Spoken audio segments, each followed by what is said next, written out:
How weird. Hey there, folks. This is Screen Watching. It's our weekly discussion about the TV shows, what I've been watching and what my co-host has been watching. The I in question is Dan Barrett. The co-host, the aforementioned co-host, is Simon Foster. Simon, how you doing, buddy? I'm doing all right, my friend. It's as we record this, it's a very stormy Sydney day. I guess it's hot and humid up there in Brisbane, but it's good to talk to you. Yeah, look, I mean, beautiful one day, perfect the next is what they tell me. That's what they say. They're liars. That's it. But Simon, here's the thing. We have a weird week, which is that there's a little bit going on in a movie front. Nothing's really changed there. As much sort of movie fronts as there's been the last year and bit that we've been doing this podcast. Because boy, if we were doing this podcast 2 years ago, entirely different emphasis placed on movies on that one. But this week, we've got the Olympics going on. So it's kind of reaching the end of week one of the Olympics. We're going into week two. And if you're a TV programmer, the last thing that you want to do is put a TV show on right now that's launching because people aren't paying full attention, or at least there's the concern that people won't pay attention. I don't know about you, Simon, but I have to say that my interest in these Winter Olympics is even lower than usual. And I'm not seeing a whole bunch of people talking about them. So I'm wondering just generally if maybe it's even a bad thing of putting things on this week because maybe you wouldn't have lost the attention at all. Yeah, look, despite my extensive history in figure skating, I haven't been watching any of the Winter Olympics. I know we've done quite well and had our first gold Olympic medal in many, many years. And congratulations to the Australian team for pulling that off. But yeah, nah, not my bag, baby. Yeah. So basically, I guess what I wanted to warn people is don't expect a huge amount of new TV reviews here, but fret not. There is a whole bunch of TV content coming as part of this podcast. If there is a way to do it, I will find that way, and I've done it. So, folks, stick around. This is Screen Watching, the Stephen Bradbury of podcasts. This is not like TV, only better. Television! Teacher, mother! Secret lover. That's it? That's your movie? Well, I said that I had an idea for it.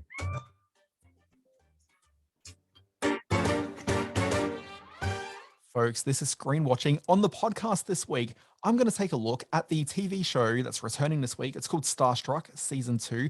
I loved Season 1. Very excited to talk about Season 2. And then later in the podcast, I'm going to talk about 5 TV shows that are not available in Australia, but should be. What have I picked out of the grab bag of stuff that we don't get here? Stick around, find out. Simon, you've got stuff that's topical and current. What's going on?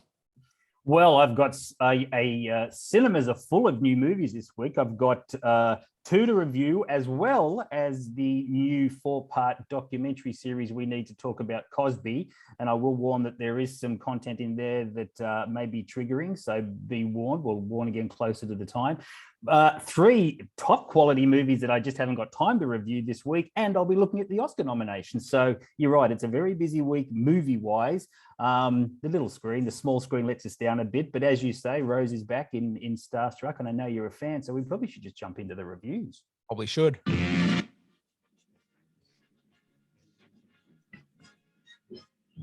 It stinks. Simon, can we please kick off with Death of the Nile?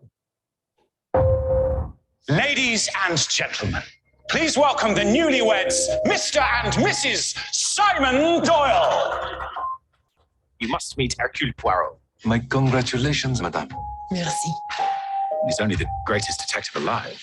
I suspect you invited me for reasons other than the fun. I love that accent. Kenneth Branagh's Death on the Nile often feels more like a cabin door slamming Neil Simon farce than an attention-filled Agatha Christie mystery, and it's probably to the credit of Branagh and his game cast that it kind of works as both. After meandering around the battlefields of Belgium in a bit of a Last Crusade-like backstory, we rejoin the great detective Hercule Poirot a decade later, getting some sun in Egypt. There, he becomes entangled in the personal life of heiress Lynette Ridgway, Gal Gadot at her most luminous, new wife of ne'er-do-well Simon Doyle, played by real-life ne'er-do-well Armie Hammer. Only 6 weeks prior, Simon was betrothed to Jacqueline de Beaufort, the stunning Downton Abbey star Emma Mackey, until Lynette stole him away. Now Jacqueline follows Simon everywhere, as a sort of sad stalker, even to their honeymoon cruise aboard a beautiful paddle steamer on the majestic Nile. There, she joins Poirot and the rest of the oddly stacked, motive-rich wedding party. There's Lynette's past fiancé, Dr. Windlesham, played by Russell Brand, the bitter dowager, Miss Burke, played by Annette Bening, and her son, played by Tom Bateman, Lynette's French assistant, Louise, played by Vigil's Rose Leslie, Lynette's godmother, Mrs. Schuler, and her assistant, Bowers, played by the great comedic team of Jennifer Saunders and Dawn French, and so on. And that'll do regarding plot and character, as all the fun is in watching the moustache twirling Poirot pontificate and ponder various angles as to who did what to whom. It's not quite as assured or as polished a narrative as Murder on the Orient Express, but it's a bit more buoyant and fun, and it takes an inordinately long time to get to the sleuthing. But the younger cast and the sunlit setting are delightful diversions until the stabbing and the shooting starts. Now, I don't think too many people will have seen or even recall the 1978 version, which was directed by that old school plotter, John Guillermin, and starred Peter Ustinov as Poirot. It was slower, of course, but it was grander. They shot on the Nile with the pyramids and the Sphinx as backdrops. Brannig's version is entirely set-bound. The expansive Egyptian landscape looked like it was created on one of those Xbox world-building games. If you catch this at home, that probably won't matter too much, but it looks shit on the big screen. One of the downsides of this otherwise classy, star-laden whodunit. Now, you refer to Armie Hammer, star of the movie, as a ne'er-do-well. Mind us, what did he do? Can you give us a taster of that? A taster? I can give you a taste of that. In the film, okay. Oh, no, I don't care about it in the film, Simon. I know you don't. You're quite enamored with Armie Hammer's off-screen antics, I can tell. Yeah, he got caught doing some, from what I understand, was consensual, but let's just say distasteful sexual antics. And it's quite strange because in the film, he's introduced doing one of the most sexualized dances with Emma Mackey as his fiance at the time, and they lean right into it. It's his very first appearance on screen, and at one point he actually bites her lip in the middle of this dance sequence, and you sort of go, "Oh my God, Kenneth, what were you thinking?" But yeah, look, I quite enjoyed this film. I don't think it's an very important work, and at times I didn't think it was a very good one, but it's big, grand sort of star vehicle whodunit, and that was good enough for me. So I saw the first one, the Murder on the Orient Express, and I hated that movie. I thought that was an exercise in lavishness, but neglecting to actually remember the fact it needs to be in any way entertaining or textually rich. Like, there was just nothing going on. It was all just visual razzle dazzle. And I did not care for the Branagh performance, which I think you can't be on board with entirely if you're going to buy into this. Yeah. And he really leans into the accent. I remember him being very serious in the Murder on the Orient Express. In this one, there's a few jokes about himself. The opening scene, the black and white sequence on the Belgian battlefields, is actually very good and explains, like as I mentioned, like they did at the start of Indiana Jones and the Last Crusade, how he got why he has a mustache and how he got the scar on his face and all that sort of stuff. So that's what I'm referring to in terms of backstory. I didn't half mind him in this one. Yeah, I don't know. Give me David Suchet. That's my Poirot. Go all the way back to well, like I mentioned, we had Peter Ustinov. Before that, we had Albert Finney as Poirot. There's been some great Poirots along the way. Yeah, apparently Orson Welles was Poirot at one point. Really? I just did a Poirot wiki load and jumped out at you. I wonder where he played it. But anyway, that's neither here nor there. The Ustinov film, I've been kind of keen to see for years. So this may be the kickstart. I need to go and watch that movie instead. Yeah, another film with a huge cast in there. There's lots of great names from the period. David Niven, Jack Warden. I'm trying to think of some of the other names that I saw in researching this one. But and it looks beautiful. I remember seeing a widescreen DVD of it back in the day, and it is beautiful. Guillermin is a plodding old school director. He I think he did the remake of King Kong with Jessica Lange back in the day and copped a lot of flack for that. But justifiably. Yeah, justifiably. So, yes, get comfortable. It's one of those great sort of rainy Saturday afternoon type of movies. Yeah, look, I'll check it out when it's on Disney Plus eventually, but there's no way I'm plunking down actual real money for it. I want to know what you thought about Starstruck. Well, good news. I'm going to tell you right after this audio clip. I may have sent a few letters to people when I thought I was leaving the country forever. And what sort of emotional space were you in at the time? So romantic. Stayed for Tom. You haven't stayed for anyone. When you quit your job, moved out of your flat. I don't want Tom to think I'm freaking out. Are you freaking out? Of course I'm freaking out. Now, there's a challenge for Starstruck as it enters season 2 of the series. How do you take what was ostensibly a romantic comedy movie, serialized across 6 installments, and bring it back for more? After all, sequels to romantic comedies are rare because the plot mechanics of a rom-com simply don't really make a whole lot of sense for repeat installments. The rom-com's built around the idea of girl meets boy, challenges prevent the two of them from getting together, love finds a way, and then the two get together at the end. And that's exactly what we saw in the first series of Starstruck. We've got New Zealander Jessie, who's living in London. She works menial jobs as she drifts directionless in life. One New Year's Eve, she meets a guy at a bar. He turns out to be a big-time actor, as she discovers the next morning after a drunken hookup. The two have great chemistry, and so over the course of the next year, they drift in and out of each other's lives until the season finale, where she cancels a planned move back home to stay in the UK with him. Now, that all hits the beats of a standard rom-com, but it was supercharged by being funny as hell and fueled by Rose Matefeo in the lead role. But what do you do with Starstruck 2? Do you split them up and then work to getting them back together? That'd feel kind of lame and predictable, plus it kind of just spits in the face of the arc of the first film. We're past the idea of a sequel simply repeating what we'd seen prior. Starstruck Season 2 does a fairly smart thing in that it picks up moments after the Season 1 finale, and it asks the very simple question, what next? The answers aren't easy, and the characters' humanity keep getting in the way of the fairy tale happily ever after narrative. Now, I don't really want to give much away in terms of the arc of Season 2, which drops in full on the ABC in the coming week, but what I do want to say is this. In Season 1 of the show, one of the complaints I had was that the movie star boyfriend Tom, he didn't really exude famous person to me. He lacked the ego, and he doesn't entirely shine on screen. He's a charismatic guy, but he's not movie star charm, which is so much more specific. That issue, it's not really rectified in the second season, but I do appreciate that throughout the season, the ideas addressed by the show never really putting him in situations where people respect and revere him. He's always on the back foot with Jessie, who treats him as just an ordinary guy. And we see that in the first season, and in the second season, there's a whole lot more of that. But in the second season, we also spend time with his family, who, to be crude about it, could not give even less of a shit than Jessie does. They don't care about his career, they don't care about his fame. He's still the youngest child in the family and treated accordingly. Now, Season 2 of Starstruck, it may be seen as some as being more of the same, but it's actually more than that. We're following a deeper narrative possibility of these characters and where their relationship can take them.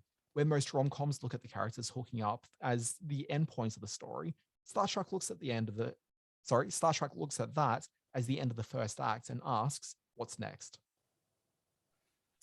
All right. Look, I might go back. I have spoken to so many people, you included, who just loved that first series, something that I didn't really connect with, didn't have any, sorry? The wife was a fan. Yeah, she was a fan. And look, I love Rose Matefeo. Everything I've watched her in, I have a daughter in, but I didn't connect with it. But I'm certainly in the minority on this one. It's probably worth going back and checking out Starstruck, which I think is on a couple of the streaming platforms as we speak. And Season 2, as you mentioned, is coming to ABC iView from February 16. So yeah, should be good. Is she headed for big things, Rose Matefeo? I guess starring in your own sort of TV series is kind of a big deal, but has she got a big screen written all over her?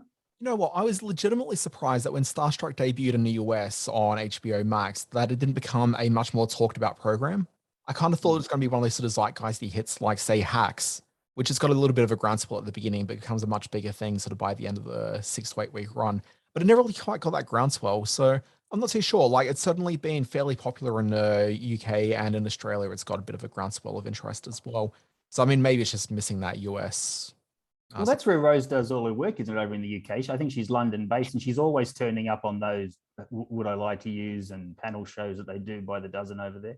Yeah, so she was on the Christmas special for Would I Lie to You in the last month and a half, and I'm sure she did a Taskmaster. I know she did a full season of Taskmaster in the last couple of years as well. So she's in the game over there, that's for sure.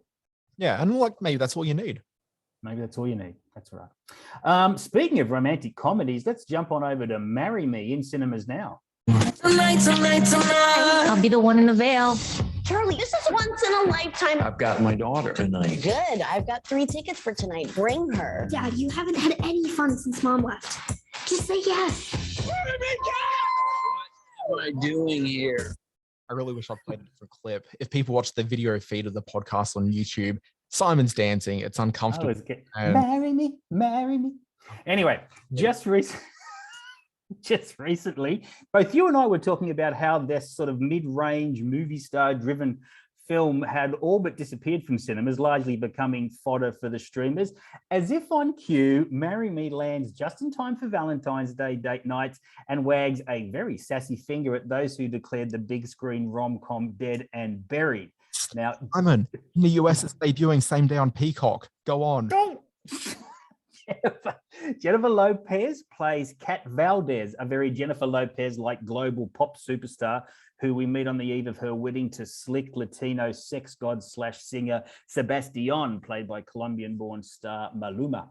Now, this is not your town hall celebrant kind of nuptials. This is a blockbuster streaming event that is likely to draw in 20 million viewers worldwide. But in his slick Latino sex god way, footage of Sebastian getting it on with Kat's PA goes viral only moments before the extravaganza starts, leaving a heartbroken Kat with only one option: publicly declaring she's sick of bad boys and just wanting a Joe Average. Now, Joe Average comes in the form of maths teacher Charlie Gilbert, played with trademark goofy charm and likability by Owen Wilson, called up on stage by Kat and forced to go along with it by best friend Parker, Sarah Silverman, and his daughter Lou, Chloe Coleman. Charlie soon finds himself a media sensation when all he's focused on is next week's grade school mathalon. This is all impossibly preposterous, dazzlingly colorful, and just vaguely real world enough to engage with Lopez and Wilson, who are lovely together. Marry Me is the sort of high concept studio vehicle that movie stars get paid big bucks to make come alive. Like other nonsensical heartwarmers such as Notting Hill or While You Were Sleeping, Marry Me pumps up the star wattage to such an extent you're blind to its dippiness. Also helps that Lopez is totally believable as a pop goddess, and the songs she wrote for the film are actually pretty good. Marry me, marry me, marry. So yeah, I quite enjoyed Marry Me. I was so relieved, and it's been such a long time since I've seen just movie stars doing movie star things on the big screen. To see these two just go at it, it was really refreshing, actually. So I really like Marry Me. I find it really interesting. You keep on talking about movie stars, is the co-star in this not Owen Wilson, who his movie star status has definitely, we'll politely say, dipped a little bit in recent years? Dipped a little bit, sure. The days of Marley and Me are well behind him, but you know, he was in French Dispatch earlier this year. So he's still a name. He can still marquee a movie, let's say. Yeah, I don't know. I mean, French Dispatch, like, it's a pretty small role in that. It's not like the film's really, like, he's not the one leading that film. And keep in mind, Marley and Me, which is legitimately the last film I can think of that was like a big Owen Wilson movie. And I'm just doing the quick wiki scan. I'm not really seeing a whole lot jumping out. I guess Midnight in Paris is probably... Well, see, Midnight in Paris was a big deal. Once again, Midnight in Paris was 11 years ago. Yeah, I know. I know, but he's been around. He's a Wilson. The Wilsons are lovely. Who doesn't love a Wilson? I actually prefer Luke. I would have liked to have seen Luke in this, but once again, he's sort of on the slide. And there's another brother, Zeppo or something like that. Zeppo Wilson, Andrew Wilson, yes. But Owen knows how to sort of play the schlubby kind of maths teacher turned international icon in a film like this, and he does it well. He grounds this film. That's what the film needed, his groundedness. Yeah, look, don't get me wrong, I really like Owen Wilson, but yeah, it's just the one thing that really jumped out at me was just the acknowledgement that it's like, oh wait, Owen Wilson is leading a movie again. In all fairness, the star that shines brightest in this is, of course, J-Lo. She is movie star through and through. And when you add in the mighty businesswoman she is in the real world and the pop goddess she has been for the last 20 odd years, it really comes down to her to make this film work, and she does. Now, I've only seen the trailer for this, but the one thing that really jumped out at me, and like you can sort of echo if this is exactly what happens in the plot, but it seems like Owen Wilson is a everyday person who's just dragged along to like a fan sort of call, or lots of fans waiting outside of like a hotel or something for the star to turn up. Is that how that works? No. This huge wedding is about to take place. There's 20 million strong viewership for this online streaming event.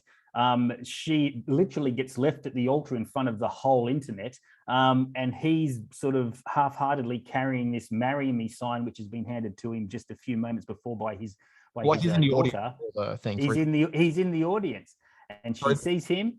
And all of this, and the funny thing is, all this happens like in the first 6 or 7 minutes of the movie. So they set this very high concept bar, and you thought, how is the film going to maintain them? And then it just becomes these two people falling in love when, you know, it starts with a marriage and then they fall in love. So it's kind of sweet. And I'm even sort of reticent to call it a rom-com because there's not a lot of comedy in it. Sarah Silverman has a couple of good laughs, provides a couple of good laughs, but it's really more just a straight out romance. And that was nice to watch as well.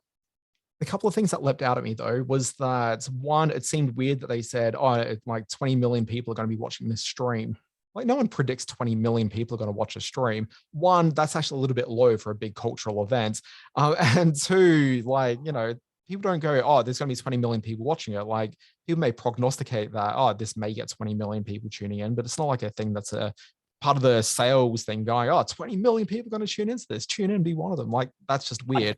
But I think they based that on the followers that these two pop stars have. But anyway, the other thing though, it was just weird in the trailer. But the other thing is that the Luke Wilson experience in this is very similar to an experience I had myself, where I was in grade 11 or 12 of high school.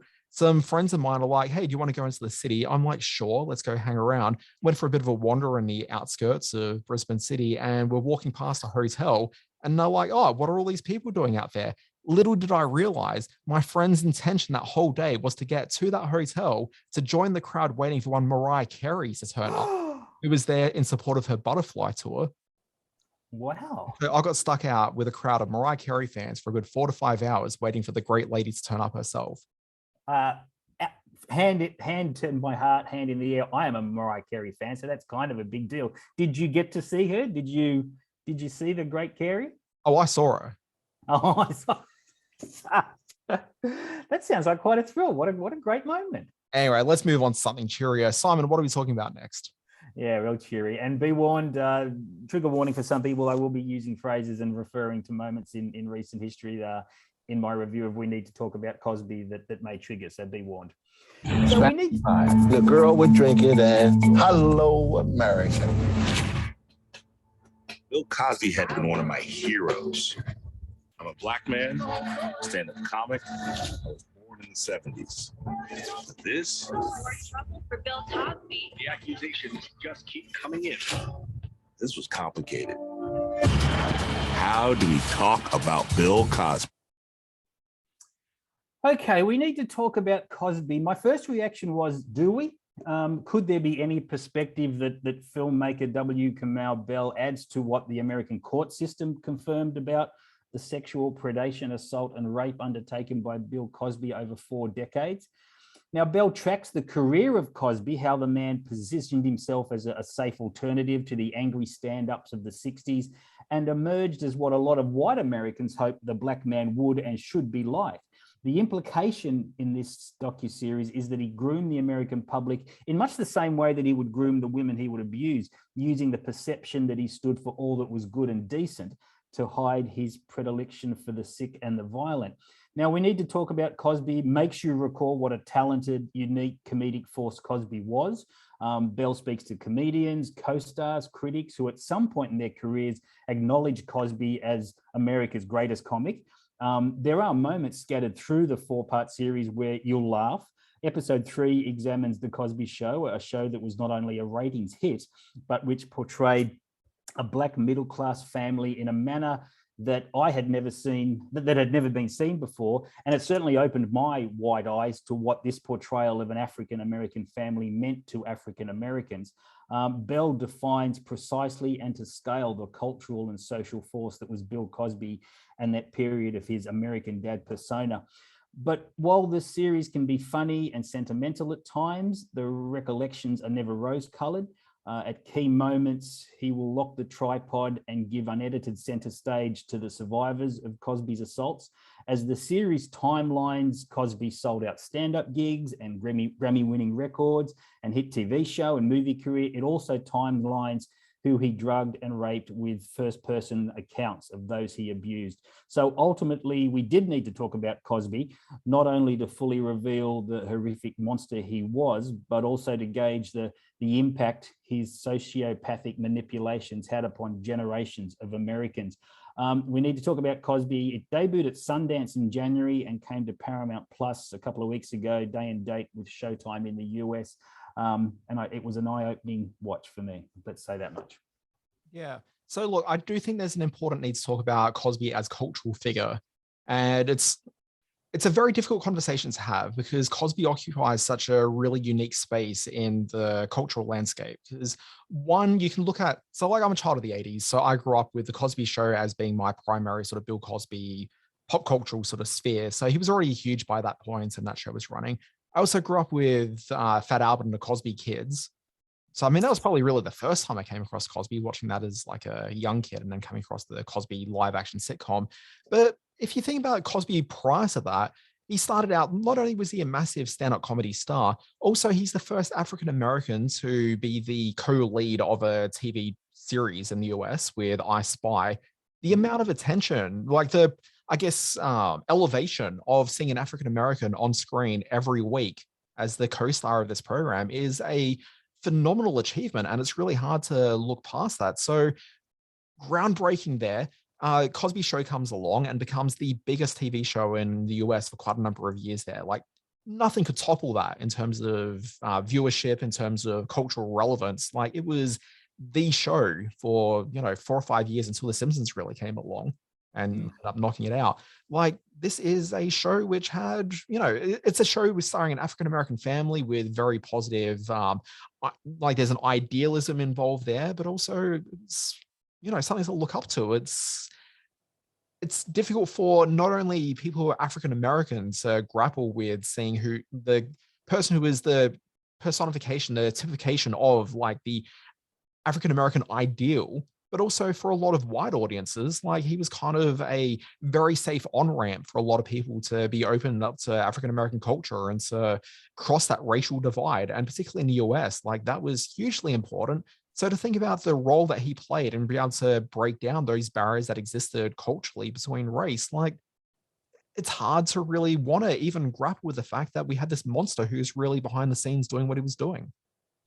You, with those comments, perfectly encapsulate what this series does. It positions Cosby as this enormous social force, certainly someone who was very conscious of how he positioned himself to the white audience. The documentary from a few years back, OJ Made in America, also made the point that OJ Simpson very deliberately was seen with white people and in white institutions and talking about white problems far more than he ever did the African-American lifestyle and issues until it suited him to do so. And that's exactly how they position Cosby as well.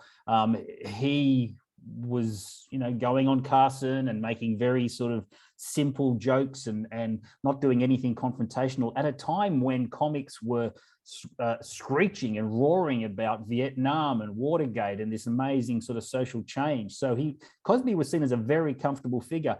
That started to change. He did some documentaries in 1969, which looked at urban sort of plight and the African-American sort of ghetto life that had to change in America, and how drugs and alcohol impacted so when it's sort of implying that when it suited him, he embraced African-American culture, but all the way along he was doing these and committing these awful acts, often quite known to those that worked with him and worked beside him and often facilitated it. So it's an extraordinary show.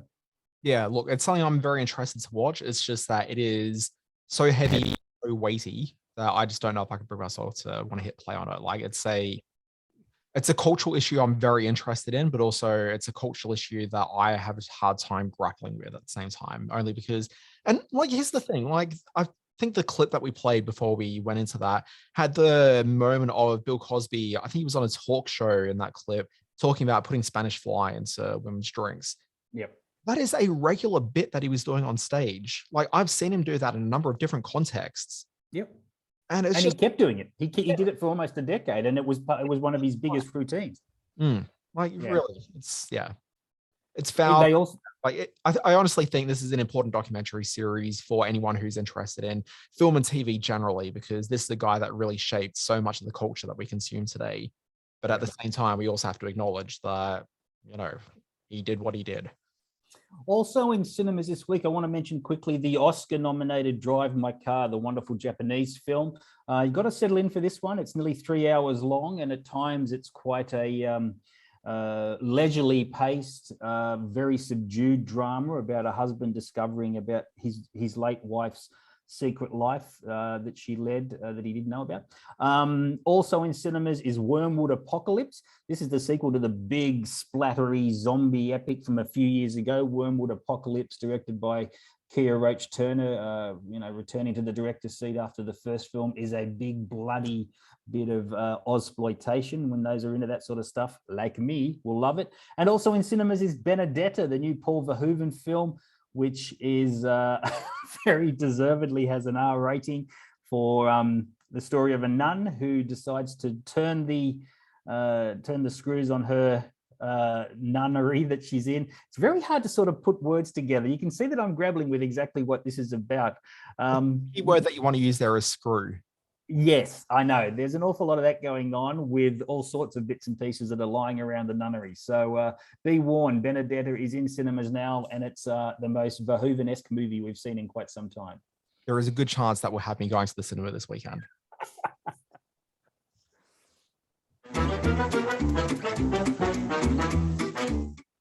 Okay, Simon. Now, for the middle bit this week, we've got two middle bits. So we want to talk about the Academy Awards in just a moment, but sure.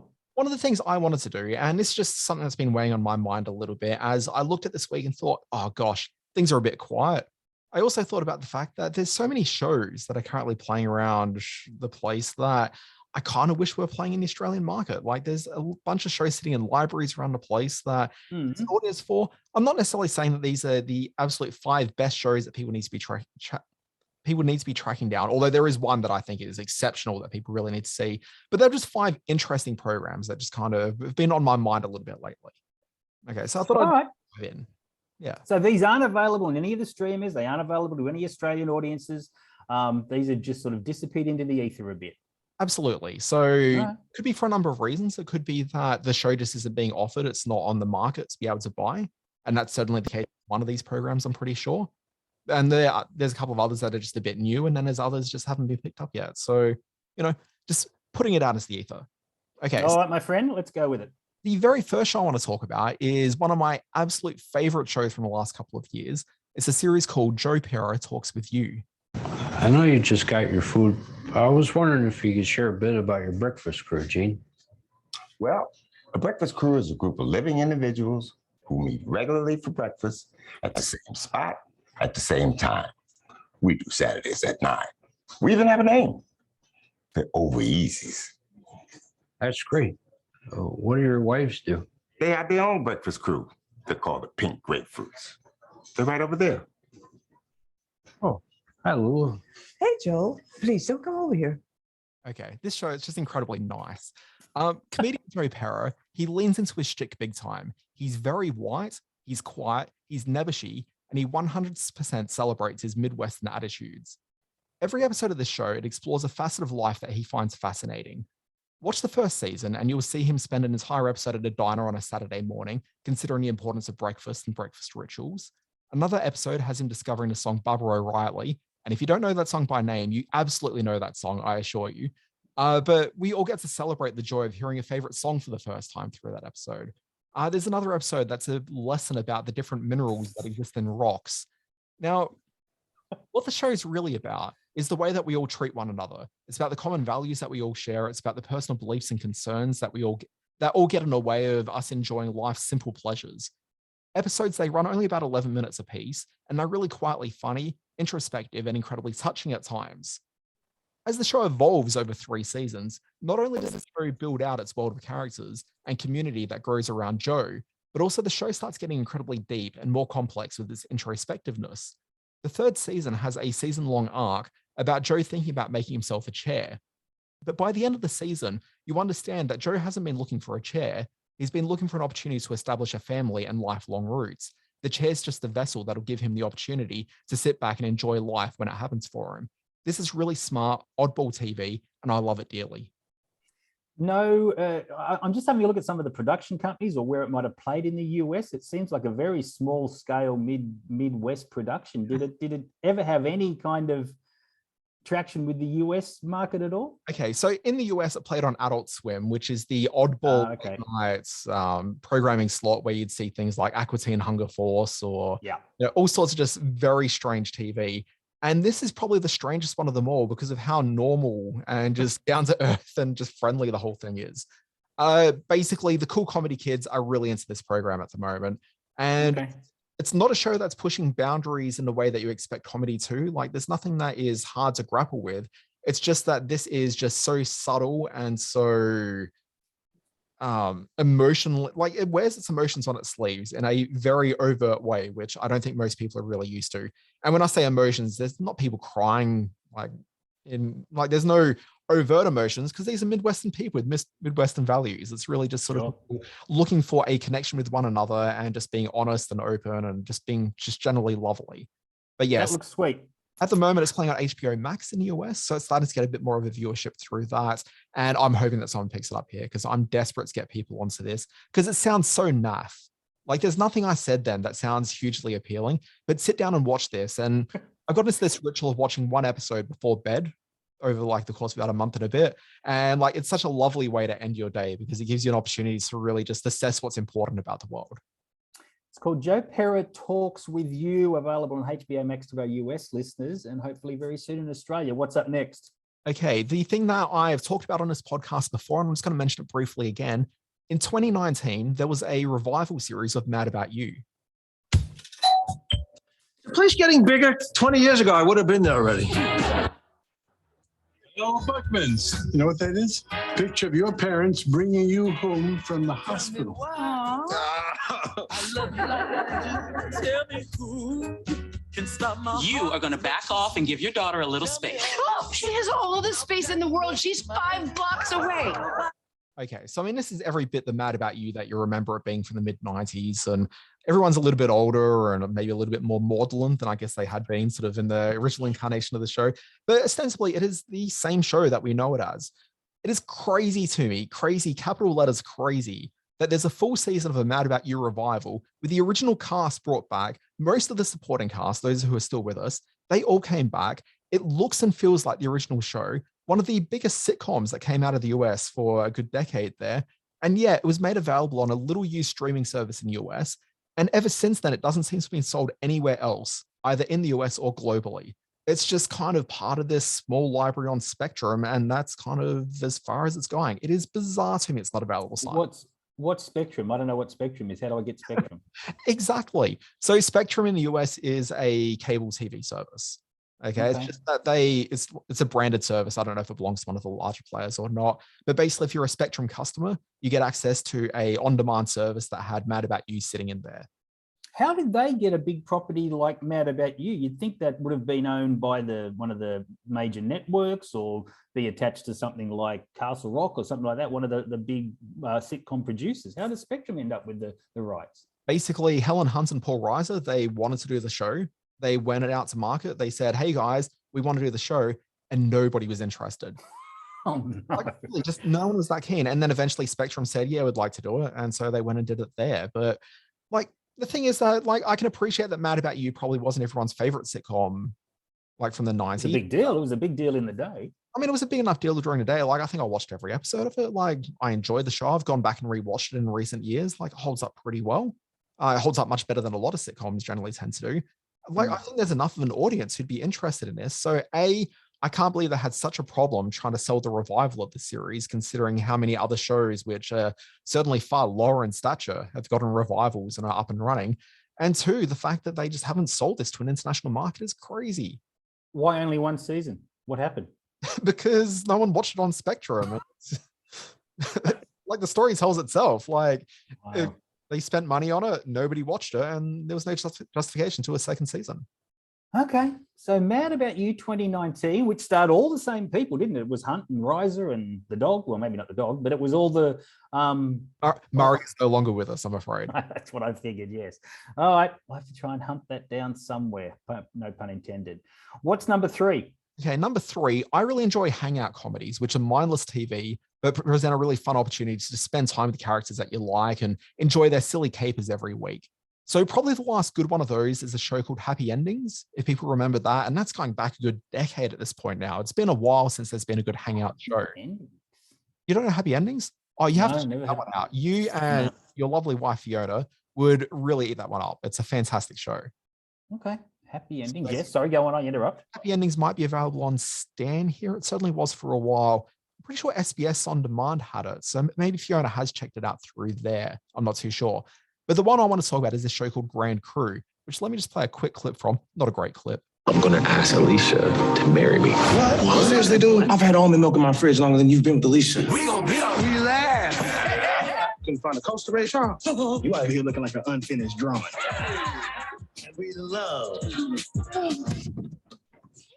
What the hell? Okay, look, it sounds a little bit generic from that clip, and it's a bit better than that, the actual show itself. It started only a couple of weeks ago on NBC in the US. It shows a lot of promise. I don't think the show is exactly there just yet, but I think that if you are looking for one of these hangout comedies, like you'd really be hard pressed to find a better one on TV right now than this one. So the premise of it has a core group of characters. They're a friendship group of African-American professionals living in Los Angeles. They're seemingly in their late 20s, early 30s. Episodes revolve around them dating and hanging out with each other at a bar.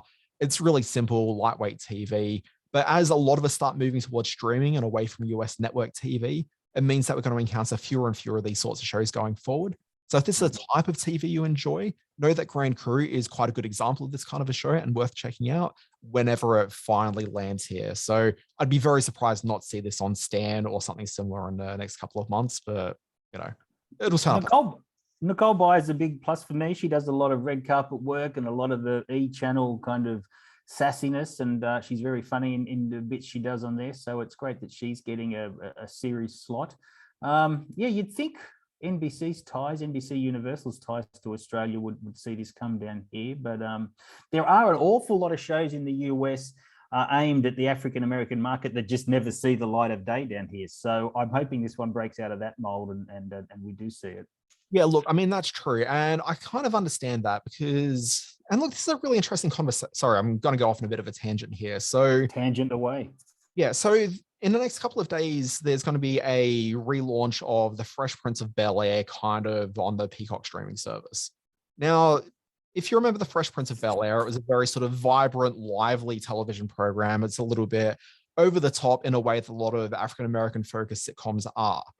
Now, the reason why that African-American sitcoms generally tend to be a lot more over the top and vibrant than you find with traditional sort of white sitcoms is largely because if you think about the African-American experience, like largely this is a group of people that have been just trod on badly, like being as polite about it as possible. Like obviously, you know, it's a group of people who like in not too distant memory have been slaves. Like this is a group of people who, when they're looking for entertainment culturally, it resonates a little bit stronger to have something that's very sort of loud, vibrant, and celebratory, as opposed to, you know, us terrible white people with our, you know, much more solemn approach to sitcom.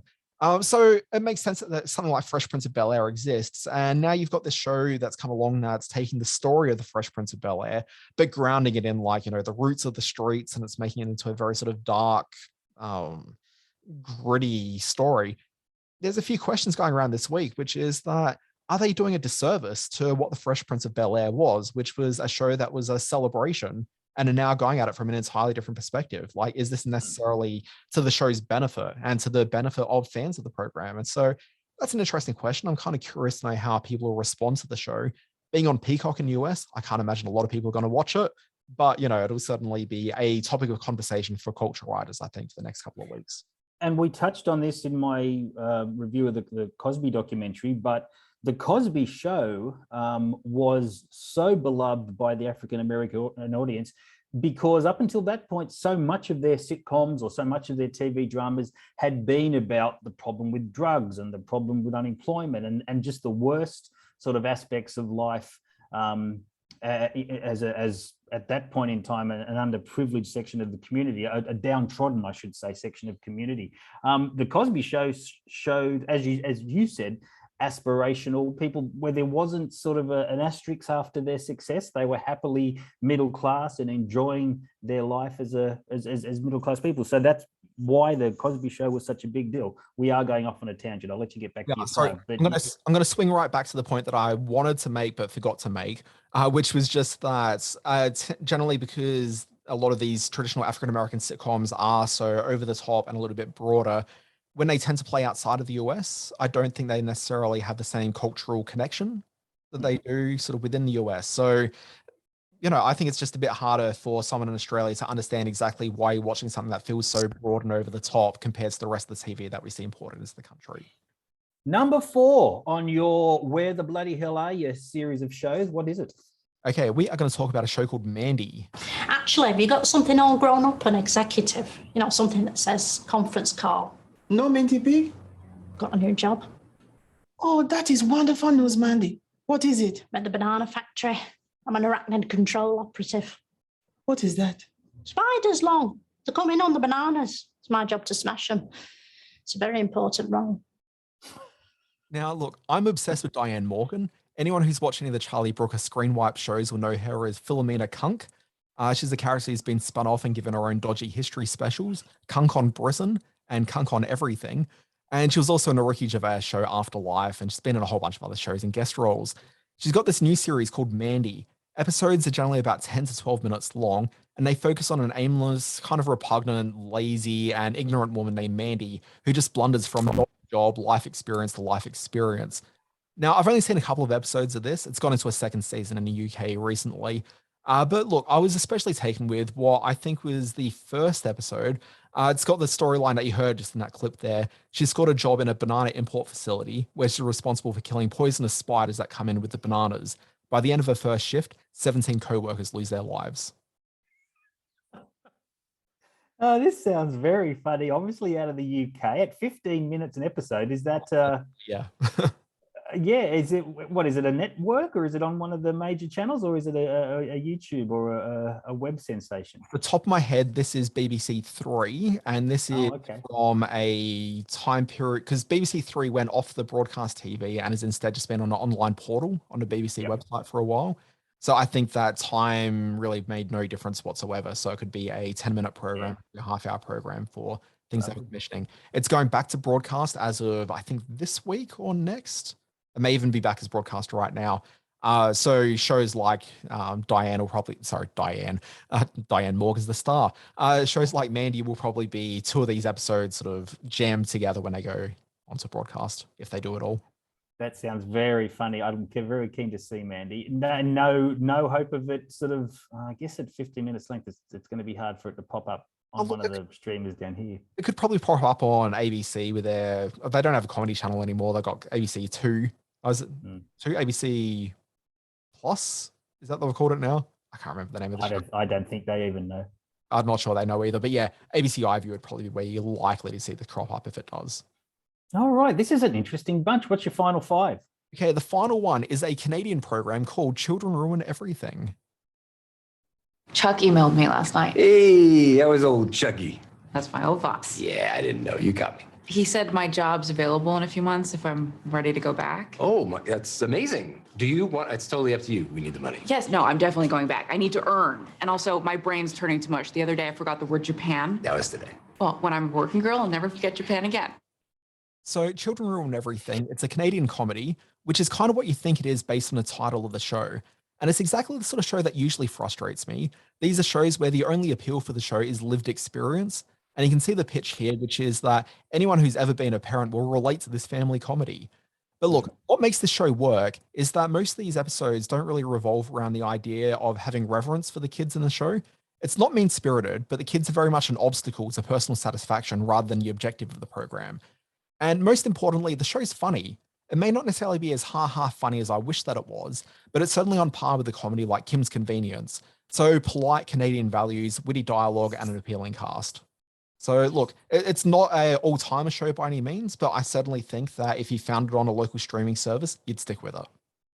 I'm just having a quick IMDb scan of the show. It's the creator's a guy called Kurt Smeaton, and as you pointed out, he was a writer for the full series of Kim's Convenience, and he was a writer on Schitt's Creek. So he's got a lot of pedigree in terms of quality television.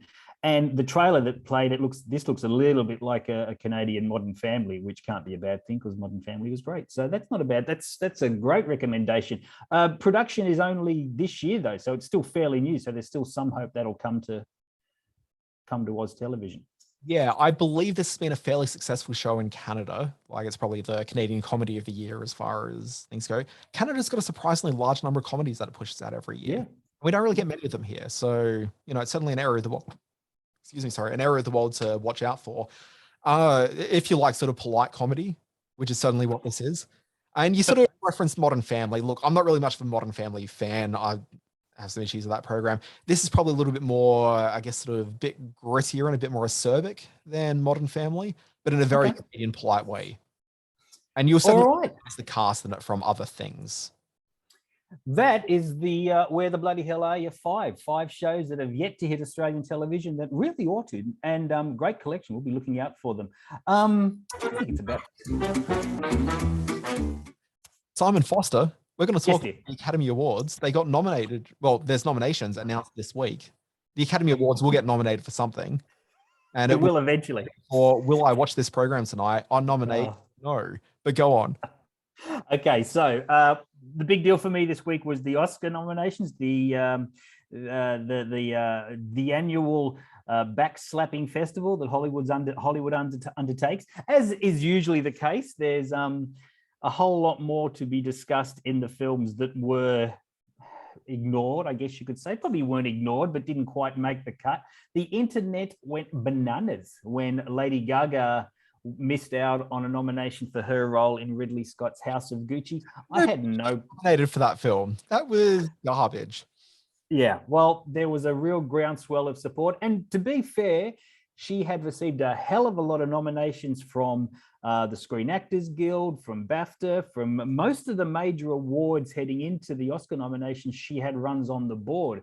The one that didn't have runs on the board that was surprising everybody was Kristen Stewart for Spencer. She did come through in the end and got a Best Actress nomination, and I'm so grateful for that. I think it's one of the performances of the year. She is wonderful. The other thing that a lot of people were talking about, and I'm not going to go through every nomination, you've seen or heard many of these by now, there's been plenty of coverage, but there was a real sense that to help sort of boost flagging viewership numbers, the Academy would nominate some of the big films for the year. The last time that a whole lot of people watched the Oscars was probably Titanic, when the most popular film of the year was also the film that was the most heavily rewarded. Same when the Lord of the Rings films finally won some Oscars. 2007's Dark Knight was the last year that was kind of really a thing.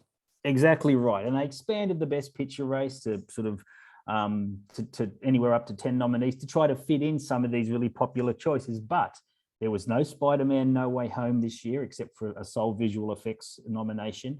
No Time to Die did get 3 awards, including Best Song, but didn't get any of the top awards. And that surprised people. There were those that thought, much like the final Lord of the Rings films was the wrapping of the bow for the, as far as Oscar was concerned, to give it some awards. Many people thought that the end of Daniel Craig's era as Bond would see it feature heavily. It didn't.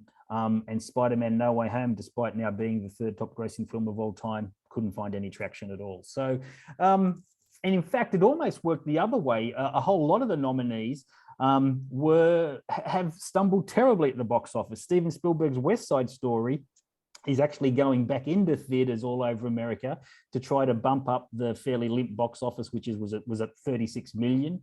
Hoping with 7 nominations, that'll kickstart that film. Guillermo del Toro's Nightmare Alley has 4 nominations, but it's only banked $11 million in the US. King Richard is another one, 6 nominations, but still only taking $15 million. Licorice Pizza, 3 nominations. It's hoping to bump up a $30 million box office. And the one that could get the most sort of traction is Drive My Car, the foreign film, which scored 4 nominations, but has barely scraped to $1 million at the US box office in a very limited release. So hopefully, people will head back into cinemas to see some of these films based on the nominations. So who knows? It was an interesting bunch of nominees, that's for sure. Yeah, so the question that I think a lot of people have when they look at the idea of the popular, and it was more like an internet idea more than it was like a seriously considered idea, which is the idea of the new Spider-Man movie making its way in. I kind of think there's probably a better argument for the most recent Bond film getting a nomination than that Spider-Man movie. And while I probably enjoyed the Spider-Man movie more than the Bond film in terms of technical like capability, like that Bond film was pretty impressive. Yeah, and in apart from Billie Eilish's song, it like I said, it scored for sound and visual effects, but and rightly so. It for many critics it carried a certain emotional weight and brought the Craig era to a very satisfying conclusion, and many thought that was going to be the reason it might feature heavily, maybe in script if not picture, but no, never got a look in. You do look at one of the films that got nominated. I think there's an argument to be made for almost all the films. I'm not sure about Nightmare Alley. I still haven't seen it yet, so it's a bit hard to be too critical of something I haven't seen. But I do wonder about that as a nomination. But Don't Look Up, which is a film that I don't think was particularly well critically reviewed. And while it certainly had large viewership on the Netflix, I do wonder how that makes it through on the basis of anything other than star power when you compare it against maybe that Bond film or the Spidey. Well, exactly right. And the fact that Don't Look Up didn't get a lot of nominations, it somehow sort of slipped into the Best Picture run without a Best Director nomination, without a Best Actress, Best Actor nomination. So it doesn't feature at all in the, I'm not even sure I got a script. I probably did get a script one. I should check that. But that was very much out of the blue, especially considering what a divisive film it was as well. There were those that loved and those that really hated. I was very happy to see Coda get a Best Picture nod and a few other reviews down the ball, although I would have loved to have seen the lead actress get a run in. But I was fairly happy. And, big box office has been rewarded with Dune getting 10 nominations across the board. That is also clearly an artistic achievement as well as a big popular bit of entertainment as well. So no dramas there. But that was this year's Oscars nominees, and we'll be checking out how that all unfolds right up till March 27, when the Oscars are announced at Hollywood's Dolby Theatre. Sorry, can I give an opinion? Okay. Okay, two opinions. It's both the same category I think it would be in. Yeah. Best Supporting Actor. I mean, it's an outrage. As much as I want to crap on House of Gucci, it's an outrage that Jared Leto didn't get a nomination for his incredibly racist performance as the ne'er-do-well family member. Having said that, we should point out that Jared Leto did get a Razzie nomination for that role through the week as the worst. That is such a nonsense organization. I don't care about that at all. I consider the Razzies even less vital than the Golden Globes, and you know how I feel about them.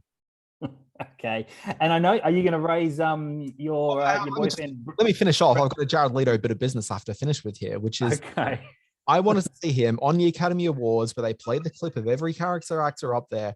It's like, it's me, it's a Jared Leto. Like, I would have loved to have done that. He should turn up at the Oscar night in costume, like his full sort of, his big sort of jowly Giuseppe sort of thing that he did. Well, that was terrible. It was offensively racist. But then there's other, but you can't be racist if it's against Italians, is my understanding. Okay, if you say so. That's what he tells me with this whole Jared Leto business. But also Licorice Pizza, which was the best movie of the year. I won't hear an argument against it. But just the fact that Bradley, I want to say Bradley Whitford. It's not Bradley Whitford. It's Bradley Cooper. Too many Bradley. Bradley Cooper not nominated for his role as John Peters in that, which I think is a damn shame because nobody entertained me more on the screen this year than his fantastic John Peters performance. Albeit one extended scene. It wasn't a fully, he was only in the film for a very short period of time. As impactful as he was, I'm not arguing against it not being a great moment, but yeah, it would have been a very... He's there for 10 minutes and people have been nominated for far less in those categories. Oh, absolutely. Yeah, not arguing against it. Absolutely. And looking up and down the best supporting actor list, you could have bumped Kieran Hines. You could, in all fairness, you could have bumped J.K. Simmons from Being the Ricardos. Yeah, there was space for him there. So yeah, sure, I'll wear that. Absolutely, good for you. Yeah, go Bradley. But he did get a best picture. He got a best actor one, didn't he? Maybe that's where they gave him his love, the best actor for Nightmare Alley. No, he didn't get a Nightmare Alley one. Maybe I'm wrong there. What else did he do this year then? Nothing. What's he do with his time? Bloody actors. Oh, sorry, I thought you were saying for this year through. Sorry. Yeah. All right, so that's this year's Oscar nominees. Let's move on. I probably need to play the sting. Okay, Simon, we wind out every podcast with a look at the week ahead. Simon, sorry, as I scramble around trying to find our rundown, do you want to tell us what's coming to streaming in terms of television? Is that what we do next? Let's do that. There's a couple of ones I want to talk about. A show called Arctic Circle. Excuse me. Oh, boy. This is about a Finnish police officer who finds a prostitute deep in the wilderness, and the criminal investigation as to why she's there reveals a deadly virus in her blood. It's called Arctic Circle. It's the full season drop February 16 over on the Stan streamer. And this one, because I'm so desperate to travel, Wanderlust, Europe's most beautiful hiking trail, season 1, 10 one-hour episodes on binge. A guy called Bradley Mayhew, who writes for Lonely Planet, goes to some of the most beautiful hiking trails around Europe, including the Cornwall Coast Path in Great Britain, the Zeehunsrück Trail in Germany, and the Dry Stone Route in Mallorca, Spain. We're going to get emails about that. Okay, it's called Wanderlust, Europe's most beautiful hiking trails on binge. Now, we mentioned this on last week's podcast, but dropping this weekend is Inventing Anna, which is the Shonda Rhimes huge budget series that Netflix is dropping. And this one's about a woman named Anna Delvey, who's an Instagram legendary German heiress who stole the hearts of New York's social scene and stole their money as well. Critical response to this one's been a little bit mixed, but I'll be curious to check it out. It's got Julia Garner in a lead role. And the series I think people should be checking out in Australia is a CNN series from a couple of months ago. It's being dropped onto SBS Viceland on Sunday night. It's called The Story of Late Night. And it's a documentary series looking at the history of late night TV from its inception through to the current guys. Now, this is a very by the numbers documentary. So if you're interested in late night TV as a bit of a passion subject, as I am, and as I know a couple of the listeners to this podcast are, you're not going to hear too many new things in there. But I'm particularly interested in the first episode, which looks at Steve Allen and Farr, whose name I've just forgotten. Oh, gosh. Jack Parr. Not Farr. I'm thinking of Jamie Farr from MASH. Jack Parr. Looking at them as the early hosts of The Tonight Show and how the medium had evolved from what they were doing initially. So you can very much find the roots in what a late night show looks like from what they were experimenting around with in the early days. So that's particularly interesting, but it's a pretty solid documentary series, and I think people get a kick out of that one. But Simon, sure, go back a couple of weeks and listen to one of the screen watching from a couple of weeks ago when we did a very in-depth look at the world of late night television, which I've listened to and was actually pretty good podcasting, Dan Barrett. So well done, sir. There are some movies debuting around on the streaming platforms. Downfall, The Case Against Boeing, hits Netflix on February 17. This is a documentary which is causing a real ripple through the aviation industry. It examines the months after the March 2019 tragedies when 2 new aircrafts crashed within 5 months, killing 346 people. This documentary uncovers some extraordinarily negligent practices within the Boeing organization. It drops on February 17 on Netflix.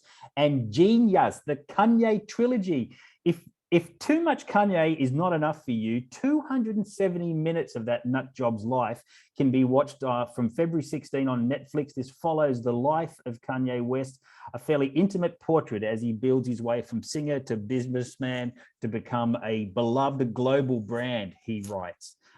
It features Jay-Z and someone called Ye. Oh, that is him. That's Kanye. Anyway, and there's some other movies too.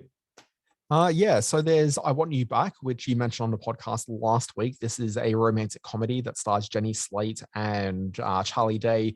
I've seen the first 15 minutes of it, and there's a reason I didn't continue watching it.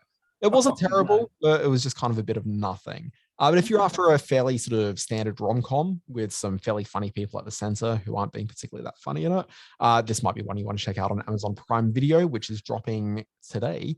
And there's also a YA drama called The Sky is Everywhere, which is dropping today on Apple TV Plus. And this sounds like a pretty standard YA weepy. The 17-year-old Lenny Walker is a radiant music prodigy who struggles with overwhelming grief following the sudden loss of her older sister, Bailey. That sounds like a barrel of laughs. Young A standing for young adult. for those of you OAs out there. And we should point out that in Sydney and soon around the rest of the country is the Queer Screen 29th Mardi Gras Film Festival, both in cinema and on demand from the 17th of February to the 3rd of March, screening at a whole bunch of event cinemas, the Hayden Orpheum as well, 119 films, including 32 features. Go to the website, just Google Mardi Gras Film Festival, Queer Screen Mardi Gras Film Festival, some wonderful films amongst them. That's happening from the 17th. And we like to wind out the podcast with a look at this week in history. So from the week, February 11 through February 17, we've got, February 14, 1991, The Silence of the Lambs, starred Jodie Foster and Anthony Hopkins. That film got released and won Best Picture in 1992. Clarice, are the lambs still screaming, Clarice? I love doing this. That's Anthony Hopkins from Silence of the Lambs. February 15th. Okay, yeah. 15th, 2005, YouTube, which you may have heard of. It's an internet site in which videos are shared and viewed by others. It was launched in the US back in 2005 on February 15th. Yeah, I remember that website. It's youtube.com. February 17, 1936, we had the debut of the first cartoon strip superhero, The Ghost Who Walks Himself, The Phantom, by artist and writer Lee Falk, and that got published for the first time. Wow. And on February 19th, 1985, I'm going to post this. I'm going to post the question to you, Dan. Do you know which British soap opera premiered on the BBC, February 19, 1985? Well, I do, because it's on the rundown here. It says EastEnders. You got the rundown there? Oh, well, yes, you would know then. It's called EastEnders. And boy, that's a good run. 1985, in this very week when our own Neighbours has been... What's the status of that? Has production shut down, I think, as last we spoke, because no one's watching it on Australian TV. It was only being kept alive by UK TV, and now it's hit a brick wall over there, hasn't it? Oh, look, I mean, this is an extensive conversation, but basically, long story short, still in production-ish for the moment, shopping the series around, trying to find another owner. The challenge that, went from a quick answer to going to be a slightly longer answer. The challenge that I have finding a network for it is that the day and age of the nightly serialized soap is very much at an end. Essentially, the reason why Channel 5 wanted to get rid of it was because they have shows like All Creatures Great and Small, which is a show which brought in, I think it's about like 5 million viewers for like per episode on it. So if you think about the amount of money they spend on that and the fact they can then take that program and sell it overseas and make a fair bit of money back from that. So big audiences locally where they can command a high advertising dollar for that. They can sell that overseas, make a bit of cash through there. Like it makes so much more sense to structure your model around those sorts of programs and not so much about a nightly soap, which you don't own, you can't sell overseas. There's not much of a market to be able to sell it anyway. Like there's not a whole lot of incentive to keep going with it. But BBC used to have the program. They were less interested anymore. And so Channel 5 bought the rights to it. So the BBC won't buy it now. Channel 5 don't want it. ITV is really the only network left which might possibly want to do it. And it doesn't make a lot of sense for them because they've got shows like EastEnders and what's the other one? Emmerdale? That's not right.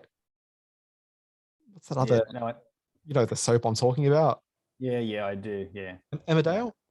Yeah, Emmerdale. Yes, that's it. Yeah. So they've got both of those soaps. They don't need a third one. So, it doesn't make a whole lot of sense that they're going to end up acquiring it, but, wow, it shops them regardless. So what do you do now? You can essentially say, well, let's just pack up our bags, or you can reformat it. Like maybe Neighbours stops being a nightly serial and instead becomes a primetime evening soap, which runs once a week as like an hour-long program. You could try that. But the market these days doesn't really favor what we've seen in Australia in the past with shows like, say, Blue Heelers, which used to run for like 40 weeks a year. Like that's not going to happen. It'll be like a 13-week run. So if Neighbours is going to survive, my guess would be that they'll try to run it as like a weekly soap and then try to sell it to a streamer. But, let's see what they do. Wow. I knew if I poked the bear, it would growl. Great answer. You know your neighbours, you know your industry, mate. Well done. Hey, it's happy birthday time. You know what that means? Oh, it means no, the other one. No, not happy birthday. No, not that. Please, no, not happy birthday. February 12th, 1945, Maud Adams from Octopussy and Rollerball. She had a birthday. Yeah, she had a birthday. She was Octopussy in the great James Bond film. February 13, 1979, the beautiful Mina Savari, who we know from American Beauty and a great little show called Sugar and Spice, which was a terrific movie. She was born February 13. February 14, Meg Tilly, the star of Big Chill, Psycho 2, and Agnes of God. She was born. She was born. February 15, 1954, Mr. Millionaire, the cartoonist Matt Groening. Now, is that how you say it? Groening? I've never really said it out loud. He did a little show called The Simpsons, Futurama, the Life in Hell comic strip. He was born February 15, 1954. And February 16, 1989, Elizabeth Olsen from the films Martha, Marcy, May, Marlene. I thought I could do it, and then I just couldn't. I knew you couldn't. Marvel stuff. Yeah, she's terrific. Love Elizabeth Olsen. More than her sisters anyway. But they're all millionaires. Good for them. Hey, time for a sign-off. Look, while the Olsen twins are hanging out on boats right now and doing God knows what, we're going to sign off. So, folks, thank you very much for listening to Screen Watching. My name is Dan Barrett. You can find me on Twitter at the Dan Barrett if you want. And look, I'm not the boss of you, but you can start your day with my free newsletter. It's called Always Be Watching. Find that one at alwaysbewatching.com. It's got the big stories in TV, streaming, and film. On Fridays, which is the best day of the week, that isn't Saturday or Sunday, you can find the Always Be Streaming newsletter, which recounts the big shows that launch that very week. I'm Simon Foster. I'm on the Twitter at Simon R. Foster1. I went crazy writing this week over on my Screen Space page. So there's lots of new stuff to see there at screen-space.net. Do visit the Screen Watching Facebook page at Screen Watching Podcast, and check out our Screen Watching YouTube channel where you may be watching this right now. There's also lots of uncut interviews and fresh trailers from the week. Do visit us there. Very quick subject. There were words. I was putting them out of my mouth and they weren't really... Put that in a sentence, yeah. If people saw, there was an episode that went out a couple of weeks ago that you could watch the video on Spotify. Basically, technical reasons mean that we can't keep on doing that. Like we can, but it'll just be a crappy audio experience for every other platform. Isn't Spotify. So it just means that video will be on YouTube. So if you want to watch video of us talking about TV and sitting around scratching our chins while there's audio playing in the background, do that over at youtube.com on the Screen Watching channel. Alternatively, it's just going to be a podcast audio, as is traditional as the gods, want it to be. Intended. Yeah. Next week on Screen Watching, we'll be having a look at the big new dumb Hollywood adventure story with Mark Wahlberg and Tom Holland called Uncharted. They've got high hopes for this. This is based on a video game, and we all know that the very best movies are made from video games. So that'll be our main review next week. Yes, and I'll also be looking at season 4 of Marvelous Mrs. Maisel, which I was thinking maybe I'll talk about this week, but apparently there's an embargo. They shut you down. But something which I should maybe advise people is the last episode aired in December 2019. And do you remember what happened in Marvelous Mrs. Maisel? I suspect not. I would recommend go back and watch that season finale again. That might be a good way to spend your week if you're interested in such things. Always good talking to you, Dan Barrett. Talk to you next week. Catch you then, Simon.